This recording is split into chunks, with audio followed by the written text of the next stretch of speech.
जामकंडोरना तालुका कांग्रेस समिति द्वारा कमोसमी बरसात के कारण जो जगत के तांत खेडूत के भारी मात्रा में पाक नुकसान हुआ है, इसलिए सरकार के पास सहायक कर्ज माफी की मांग करते हुए खेडूत और तालुका कांग्रेस प्रमुख श्री किरीट सिंह गोहिल और उनकी समग्र टीम कांग्रेस द्वारा बड़ी संख्या में धारणा पर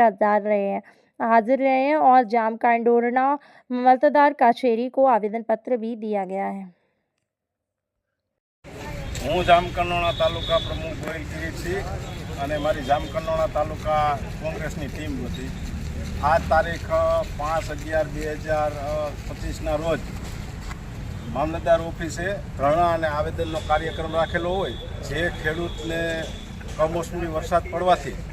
અસહ્ય અને અનગણિત નુકસાન ગયેલ હોય, જે 90થી માંડીને 100% નુકસાન હોય તેવું સમગ્ર સૌરાષ્ટ્રના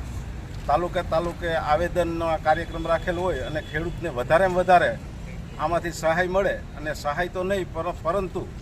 જે પોતે પાક ધિરાણ લીધું છે તે પાક ધિરાણ માફ કરવામાં આવે તે માટે આવેદન આપવા માટે અત્યારે અમે મામલતદાર ઓફિસે જામકંડોરણા મુકામે સાહેબને આવેદન આપેલ છે। અને મને એવું લાગે છે કે ભાજપમાંની વાતો કરતા ખેડૂત નેતાઓ, ભાજપ પક્ષમાં બેઠેલા મોટા ખેડૂત નેતાઓ આજે ખેડૂત વિશે એક શબ્દ બોલતા ન હોય, જેથી કરીને એ ખેડૂત નેતાને મારી વિનંતી છે કે અત્યારે ખેડૂતને ખાસ તાતી તમારી જરૂરિયાત હોય તો આવીને ખેડૂત લક્ષી વાત કરે અને પોતાની માંગ મૂકે, પરંતુ એ કરવાને બદલે ખેડૂતના અવાજ દબાવે છે, ખેડૂતને એકઠા થવા દેતા નથી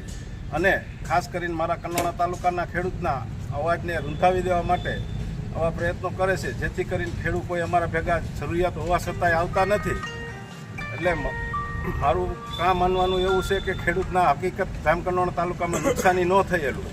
અને કાં તો રાજકીય દબાણ હોય, કાં તો રાજકીય જુદા જુદા સર્વે કરવાના બાને અને ખેડૂતને ખોટી લોભ લાલચ આપી અને પોતાને એકઠા થવામાં ન દેવામાં આવતા હોય એવી સંપૂર્ણ લોકચર્ચા ચાલી રહી છે, જેથી અમે અત્યારે મામલતદારને અમારા ભાગ અને ફરજ રૂપે આવેદનપત્ર દેવા આવ્યા છે। જય જવાન, જય કિસાન।